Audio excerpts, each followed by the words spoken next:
But Jeff, when you say that you saw it was either change or suicide, was there something that you felt you did's probably the wrong word, but was there like a decision made? Was there something, it must have impacted you somehow inside? Because that's a very dramatic place to get to. Well, I mean, the point as a human being. I was too afraid to kill myself, you know.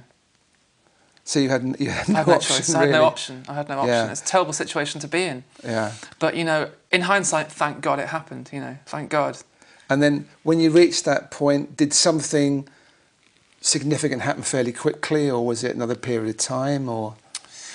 Well, you know, it reached a critical point of misery, and then I got physically quite ill as well. I got glandular fever, quite a serious case of it. And I mean, I'll tell you how it happened. You know, one night I collapsed in my bathroom, and I'd been vomiting blood just out of nowhere. And I collapsed on the floor, passed out, woke up. I don't know how much longer later, in a pool of my own blood. And I tried to move, and I found out I was paralysed. And it was like, you know, I'm going to die. That's it. And it was something about that, I think. It was something about that, the sense of how precious this life is and how quickly it can be wiped out, you know. Yeah. Something about that stuck with me. Yeah. And a few days later, you know, I was lying in hospital, I was feeling better, you know, they were treating me. And I think it was something about that experience of how, you know, it's like my whole life I'd never realised how precious it was to actually be alive.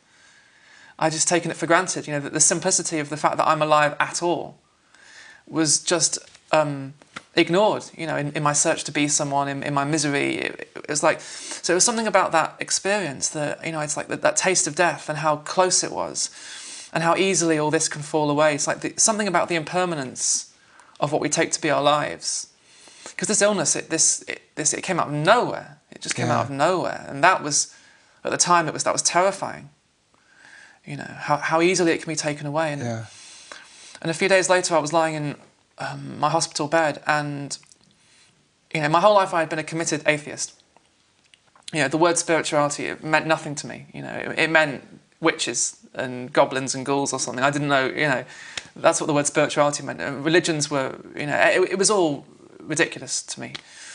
And for the first time in my life, you know, I remember there was a Bible by the side of my bed, and for some reason I just found myself picking it up and looking through it and reading the words of Jesus.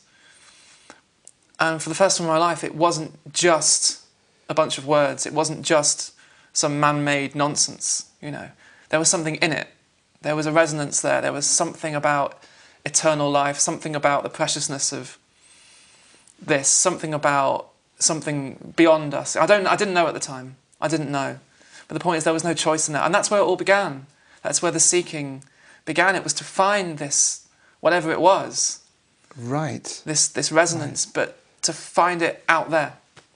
And when you say the seeking began, what form did it take then? Well, it was for me, it was very much... I mean, I've been a seeker my whole life. You know, the mind is a seeker, you know. But at that point, it was when my spiritual seeking really began. And, you know, I started off just by... I found myself doing this. There was no choice in it. You know, once that spark had been lit, there was no way of going back, you know. And I moved back to Manchester with my parents, and I shut myself off in my room for about a year.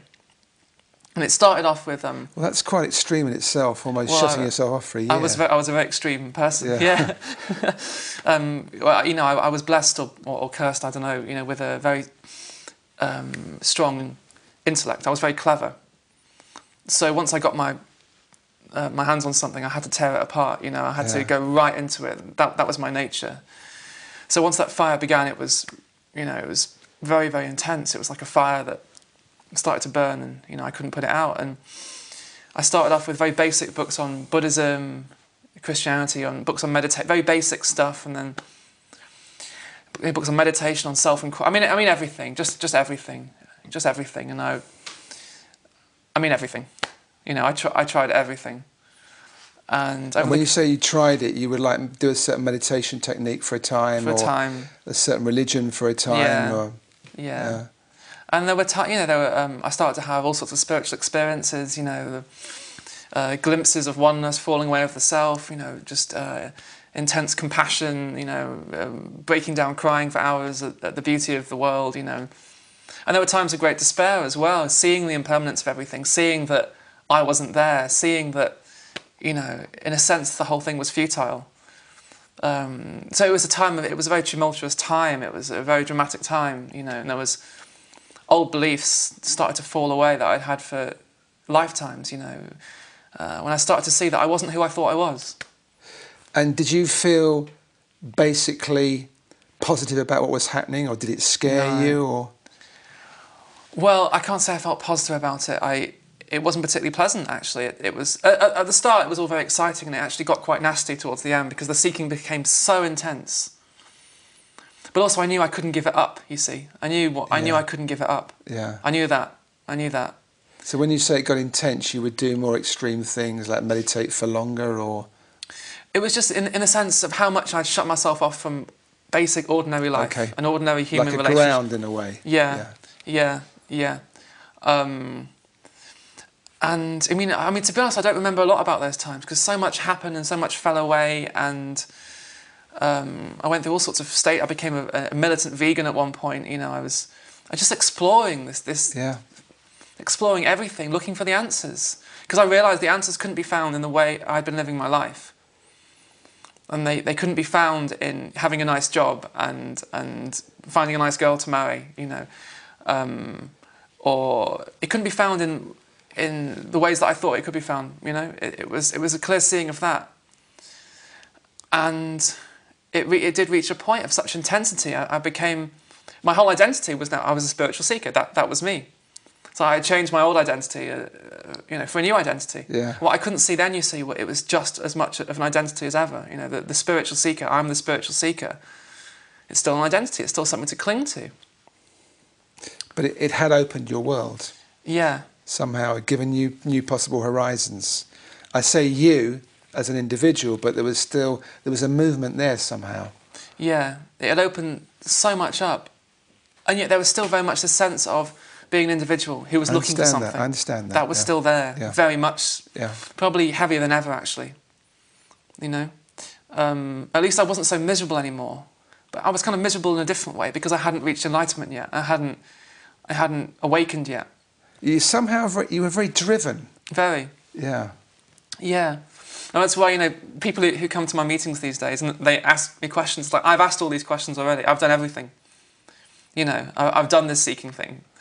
I asked every question known to man. I really did. And, I think the point is I never found the answers. Well, I did. I found answers, and then the seeking would start again. There seemed to be this incessant movement into a future. It was this constant looking for something that I thought I'd lost, and I see it so clearly now. As long as there was a person there looking for awakening, there was a separate person there. And that's what I couldn't seem to shake off. And however much I tried, I couldn't get rid of me. I couldn't get rid of the separate me. And at one point it was seen. It was even seen that I couldn't awaken. So then the focus became, I have to get rid of me. I have to get rid of the self. And what I couldn't see then, was that it was a self trying to get rid of a self. That's right. Yeah. These vicious circles of thought, and it got more and more subtle, actually. It got more and more subtle. The seeking went on in more and more subtle ways. As the seeking was seen through in that way, it carried on. It's like the mind didn't want to give up. It didn't want to give up, And it didn't want to give up this idea that one day I'll awaken, And all I can say is that somehow in the midst of that, it all fell away. But it certainly wasn't something that I did, because in all my effort to do that, I was just reinforcing the sense of me.